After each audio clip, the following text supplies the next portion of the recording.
to e4.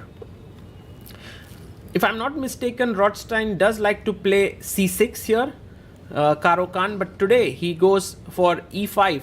e4, e5 is the opening he has chosen against Pragg, and Pragg brings his knight out to f3, which is the most normal move, attacking the pawn. Knight comes to c6, and now you have the Italian or the Ruy Lopez. But look at that move, g3. And this is Pragg's way of saying to Rodshtein that, hey, look, I'm not really fighting for an advantage here with white. I'm actually just wanting a fresh position where you are not prepared. So d3, and this is the King's Indian attack, if you look at it. And when I was growing up, I read in the books that the King's Indian attack works very well against the French, the Caruana, the Sicilian, but not so much against e4, e5. And maybe the reason is that black has his pieces perfectly positioned to counter it. d6 played here by Maxim. He's not even trying to go for some lines like d5 and stuff. He's just playing it very simple. Castles by Pragg here. And black also castles. So black has the bishop outside the pawn chain. The other bishop is open. So he plays h3, so that later on bishop g4 won't be an issue.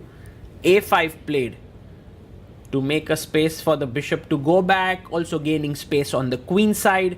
And Pragg plays king h2. And this is all part of Pragg's preparation. He's at 1 hour 42 minutes. And you can already see the engine is giving it as a slight disadvantage to white, close to equality. And Pragg goes c4. And now he's clamping down on the d5 square. So he wants to play knight c3, knight d5. Rodshtein goes bishop d7. And will be interesting to see what plan black chooses, because white has now a little more space because of this triangular setup. We call it the Botvinnik's triangle often. Knight to h7. Aha. The plan that he's going for is f5 now. Pragg goes knight to d2. I wonder where the knight is heading towards. And Rodshtein jumps in with his knight to d4. Maybe he can go to b3 now.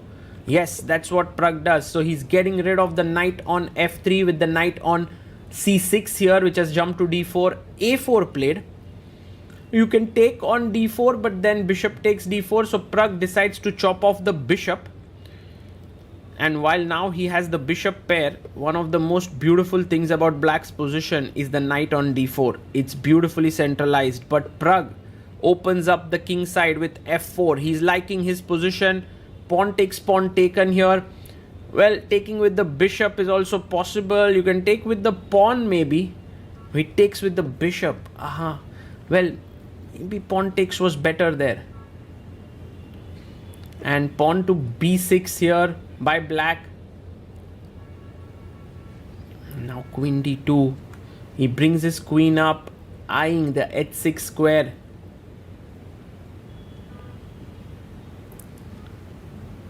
And knight to g5. Maybe you can kick the knight away with h4. Why not? But Pragg goes rook f2. He's trying to double on the f file. I like how Pragg is building up his position. It's a fresh position. It's not a theoretical one. And he's been able to pose his opponent with a good amount of problems to fight for the full point, you know. Here, rook f1 played. And now Rodshtein plays c6, taking into control the d5 square. Bishop takes g5 taken. Of course, you have to take back with the h pawn. So takes. And now pawn to e5. Pragg going forward now. You must play f5 as black. That's what he does. f5 is on the board. And knight to e2. Praggnanandhaa goes knight e2. And now if you take knight takes e2, I go rook e2 threatening e6. And if you block the pawn, then you lose the c6 pawn, which is the reason why Rodshtein goes rook a5. Now this move, slightly weird, I must say. He takes on d4, But I guess now the rook is looking here. What a interesting maneuver by Maxim. He goes rook e2, defending the pawn on e5. And now rook to e8, attacking here. I guess playing e6 is still not possible. It's well defended. So queen e1 played. Wow. Keeping an eye here. Also threatening e6. So queen goes to c8. And here now a good move for white is to start playing on the queen side. And you will always see that positions where you play on different wings, like the king side first with f4, then in the center with e5, and now on the queen side with b4 are positions where opponents can go wrong. You can't keep everything under control, and Pragg is doing that. He takes on b3 back and he has a good position now. g6 played to fix this structure here, and b4 pushing away the rook. The rook must go back. Rook a7 is the best move. And where does Pragg head next here? He goes pawn to c5. And one of his main reasons for doing that is to stop black from playing c5 to connect the pawn on d4. So c5, pawn takes pawn taken, pawn takes pawn. And now the d4 pawn is weak and lonely if you can attack it with queen b4. He goes bishop e6, trying to get the bishop into the game. And queen c1, eyeing the g5 pawn here. He goes f4, but why f4? Maybe there was something else. Not so sure if c6 pawn was also hanging if the queen had moved. Pawn takes pawn, and he goes rook h7. Oh, that was the idea. f5 takes here, h3 pawn under pressure, but look at what Pragg has managed to do here through f5. He was there. I don't know if he had seen all of these lines or it's just working out for him. It's impressive. If bishop takes h3, now queen takes g6, and it's okay position here for white. So rook h5 played. But now just queen g3. Come back, Pragg. Yeah, maybe taking on h3 would have been good instead of this rook h5 business. Queen g and rook g7. Bishop h3, rook g6, maybe it would have ended in a draw after bishop c8, rook c8. But here, rook h5, queen comes back to g3, defending the h3 pawn. And now Pragg is winning. He's better, and this complex game is now heading in his favor. Rook f4 with the idea to attack d4 could be a good move. Here on move 34, 35, and Pragg has 3 minutes on the clock. Rodshtein has just 1 minute. He goes queen d7, defending the pawn.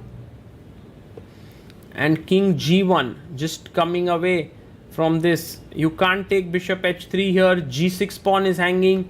So king g7 played here by Rodshtein. But h4 now. Get it away from the attack of the bishop. And he plays it. Pragg playing like a machine here. Rook goes to h8. And now how do you finish off your opponent is the big question. He goes queen g5. Another powerful move by Praggnanandhaa with the idea of entering onto f6. Rook to f7 played. And do we go e6 here?